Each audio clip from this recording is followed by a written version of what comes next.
faut vraiment pas que je sac. Faut vraiment Yeah. que je fasse attention. T'es capable. S'il vous plaît, évite ça. Je sais.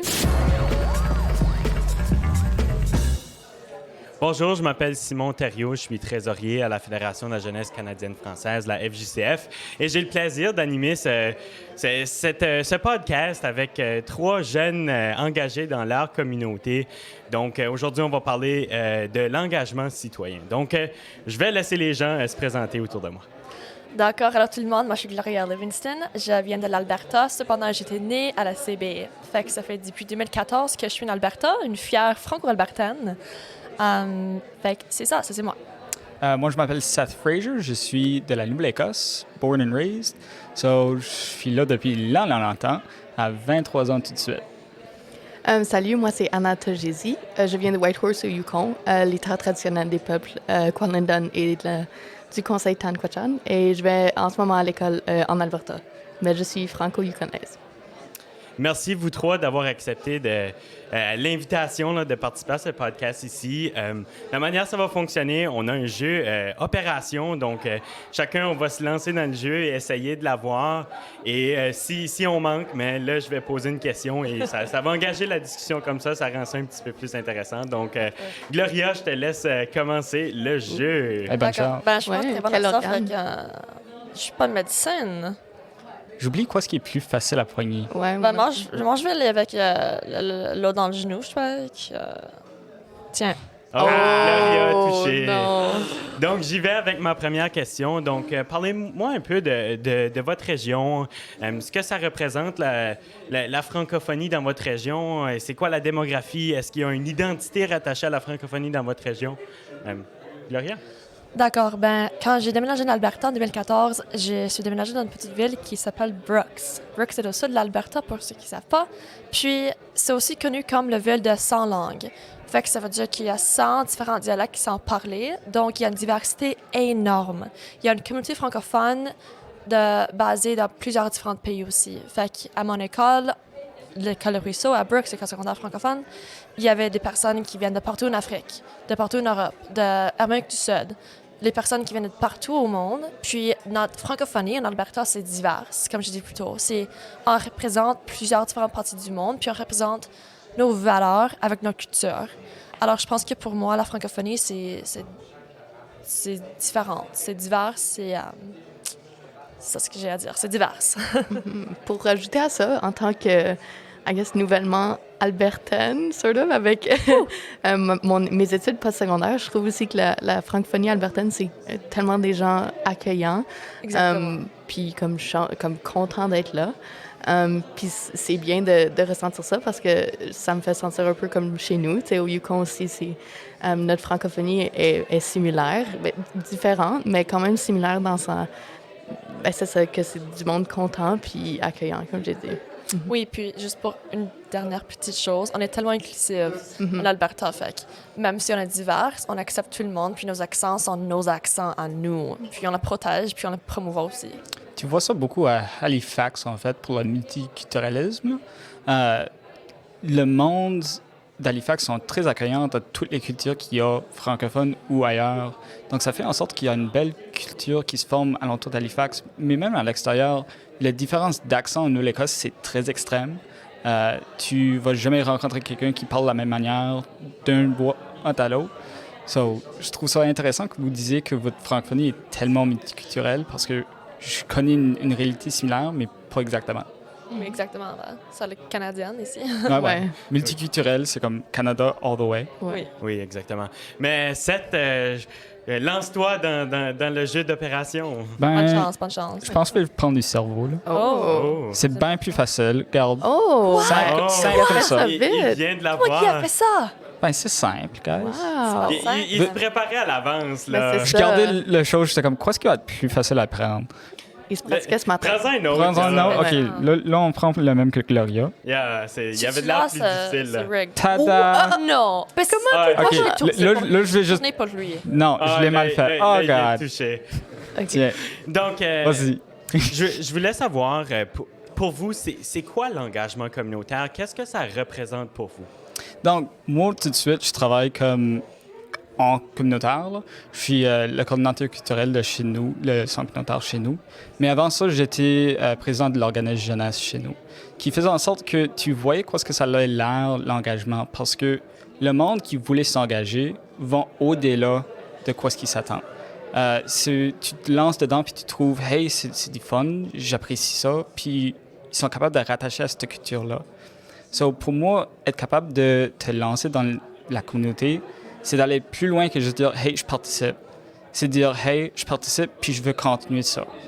So, j'essaie de promouvoir ça chez nous. C'est difficile parce que chez nous, c'est très anglophone.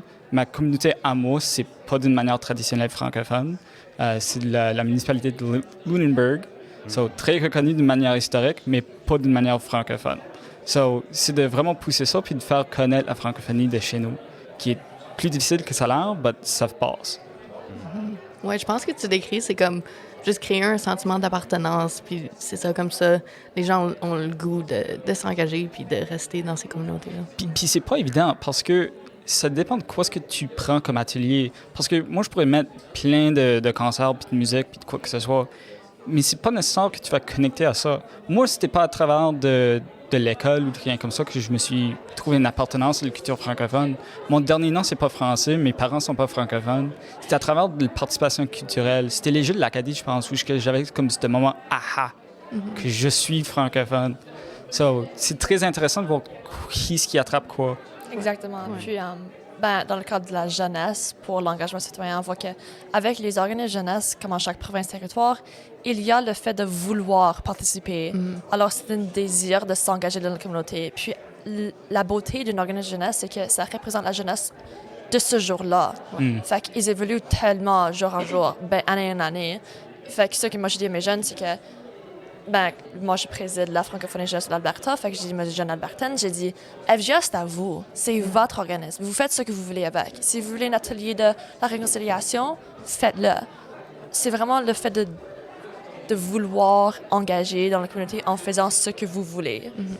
Oui, avez-vous un idole, un modèle pour vous qui décrit bien l'engagement communautaire ou l'engagement citoyen ou qui vous inspire dans votre engagement citoyen? OK, je peux commencer. Peut-être que je suis un peu biased c'est ça, comme à qui je pense quand tu me poses cette question-là, mais ça serait ma sœur Marguerite, la présidente de la FCF. C'est elle la raison pourquoi j'ai commencé à m'engager. Quand ma famille a déménagé au Yukon, c'est ma sœur aînée, donc elle avait l'âge de participer aux événements pan-canadiens, puis j'ai vu, elle revenait chez nous, puis elle me racontait ses histoires, puis elle me parlait des connexions qu'elle a faites, des apprentissages qu'elle a faits, puis pendant les 4 années, jusqu'à temps que j'atteigne l'âge de participation, je rêvais à ça, puis c'est une jeune femme maintenant qui continue à m'inspirer en tant que présidente de la VCEP, mais aussi en tant que ma grande sœur, qui est une personne extraordinaire. Puis autre que ça, je pense aussi, je viens d'une famille de leaders. Ma mère est beaucoup impliquée dans sa francophonie. Elle est vice-directrice de l'école francophone au Yukon. Puis toute ma vie, elle nous a toutes poussées, peu importe où on déménageait dans des milieux minoritaires, de continuer de vivre notre francophonie, pas juste à l'école, mais à la maison, entre nous, avec nos amis et tout. Puis je me sens extrêmement chanceuse d'être entourée de personnes tellement motivée, engagée et qui me pousse à me découvrir dans mon identité de jeune engagée, mais aussi dans toutes les sphères de la vie. Merci. Veux-tu aller en premier? Ou? Vas-y, Paul. Okay. Je vais aller pas mal vite. Mon père, c'est le gars qui m'a mis dans l'école francophone. Donc, il est difficile de dire que lui n'est pas une base de quoi ce que je suis devenu. J'avais une prof qui était très forte à me pousser à être en français, qui m'a inspiré à possiblement devenir prof. Finalement, c'est pas été, mais c'est bon. Oui. Puis là, il y avait un gars, l'ancien président avant moi du Conseil jeunesse provincial de la Nouvelle-Écosse, m'avait poussé à me présenter à la conseil de direction quand j'étais là. Puis il était comme, hey, toi, t'es quelqu'un d'engagé, you go do that. So j'ai passé de représentant de mon école à la représentante de ma province dans une fin de semaine. So c'était comme le gars qui m'a lancé dedans. Il était comme, here, t'es prêt. Puis j'étais pas, mais finalement, j'étais par la fin. So c'est lui qui m'a vraiment poussé pour vraiment accepter ça. Ben, pour moi, c'est plutôt comme familial, comme Anna, c'est ma mère. Elle n'est pas francophone, cependant, elle s'engage énormément dans sa communauté. Fait que ça, je vois les différences qu'elle fait dans sa communauté, puis dans la province entière. Puis je vois que j'aimerais faire quelque chose, même si c'est d'une manière différente. Donc moi, je fais la francophonie, elle fait de l'anglophonie. Elle travaille couramment sur un centre de vérité et réconciliation chez nous. Puis on a développé notre ferme pour accueillir les cours, les classes de comment être une bonne alliée aux communautés autochtones. Puis elle m'inspire énormément chaque jour. Alors pour moi, c'est ma mère. Merci beaucoup tout le monde. C'était une discussion super intéressante. Puis j'espère que vous avez apprécié autant que moi cette discussion-là. Puis j'aimerais juste terminer cette discussion-là en vous disant merci pour l'engagement que vous faites dans votre communauté, la différence que vous faites dans votre communauté, parce que l'AVICHEF, c'est un organisme pan-canadien. Parfois, on n'est pas nécessairement directement sur le terrain, mais c'est grâce à des gens comme vous qui sont sur le terrain, qui nous aident à grandir comme réseau et qui développent l'engagement citoyen chez les jeunes et dans la communauté. Merci beaucoup. Merci Merci à à vous. vous. Merci.